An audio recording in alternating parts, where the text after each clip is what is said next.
Dr. Jeremy Weiss here, founder of InspiredInsider.com, where I talk with inspirational entrepreneurs and leaders like the founders of P90X, Baby Einstein, Atari, many more, how they overcome big challenges in life and business. This is part of the e-commerce mastery series where top sellers and experts teach you what really works to boost your e-commerce business. Today I'm excited. We have Jim Simon. He's co-founder of JimmyBar with sister Annette. This is his sixth startup. He decided to tackle the food and obesity problem by creating a natural foods company. They only use wholesome ingredients that are gluten-free, dairy-free, that people can actually pronounce. JimmyBars can be found in Whole Foods, Walgreens, Target, Kroger's, and many, many more. Jim, thanks for joining me.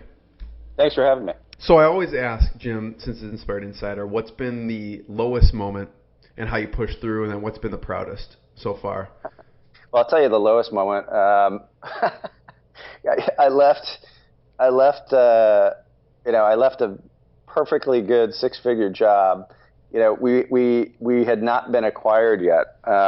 We're in the process of being acquired or chitty-chatting, and I decided, okay, I'm just gonna leave. Like I knew we were gonna get acquired at some point, but I left right before the acquisition because I was, actually trying to do a different tech startup. So there was at one point in time, as you go from making a nice living to zero, I'm like, oh, well, I think I made a mistake. Not only zero, but you probably are paying money. Oh yeah, you have to put in your right. own. So there's one point where I remember brushing my teeth in the morning thinking, I'm an idiot. Like I had a really good situation. That's not a good self-motivating talk in the morning. Oh, no, with a great company where, I was left alone to do deals, and I left the company. I knew that we were going to get acquired eventually, but, leaving when I did, I left some money on the table. So I thought, you're really a true dumbass.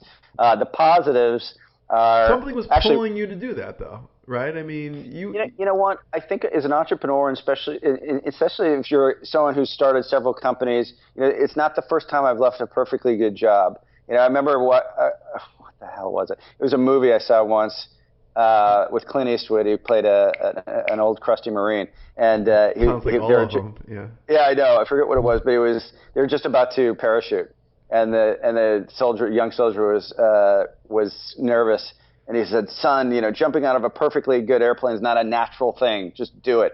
And I think, leaving perfectly good jobs to start, it's not a natural thing. Right. But I think, the fun that you have, if you're that kind of guy or gal that wants to do your own thing, I have figured out on paper, it's worth 10x the money. So if I'm paying myself, I'm just going to make this up, $20,000 a year. I would rather work for $20,000 a year working for myself than $200,000 working for a company. Yeah. Even if the company's great, because you feel claustrophobic not working for yourself, and it's almost castrating in a way. I can't explain it. It's your personality. Yeah, I mean, you're used to that too by this point. Yeah, you're used to it. And again, having some startups that have done well, having some startups that tanked. Some acquisitions I shouldn't have done, some acquisitions that I probably should have done. You make a lot of mistakes along the way. So proudest, what's been the proudest so far with JimmyBars? Yeah. I think right now, I mean, we're in a really good place right now. We're going into GNC nationally. That's a very, very big deal. Amazing. That's 3,500 stores. Yeah.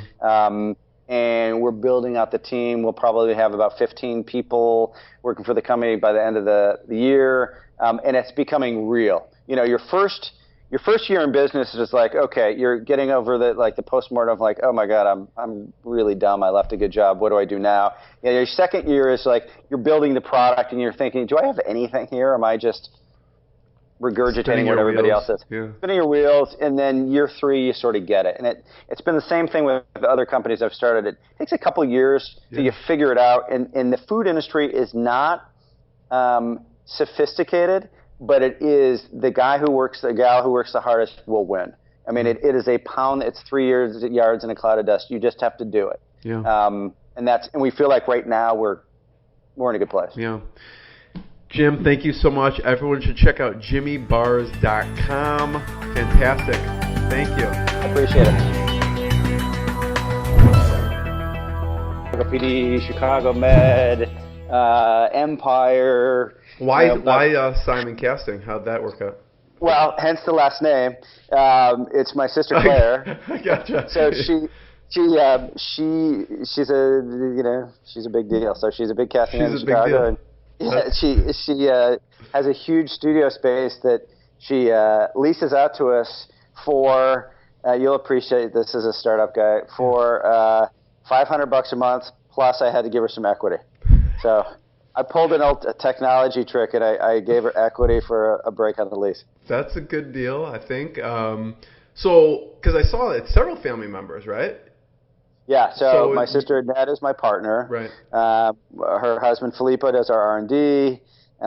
We've got our street team consists of nieces, nephews, girlfriends, nieces, boyfriends. Have them pound the pavement. Yeah, have them pound that pavement in Chicago. That's why I see you all over. Like, there's a small shop in the suburbs and you're everywhere. At least Where here. are you based out of? Are you here in Chicago? I'm in Chicago, but I'm in Highland Park, and there's like a small convenience store, one of my favorite places, and they have JimmyBars all over the place there. Oh yeah. Well, we're from Chicago. I know Deerfield. that. We're from Deerfield. Oh, you are? Okay. Oh yeah. Yeah. So the Highland Park, Bob's Pantry. Like Sunsets. Bob's Pantry, ring a bell? Yes, it does. Okay, one of my favorite places. That's funny.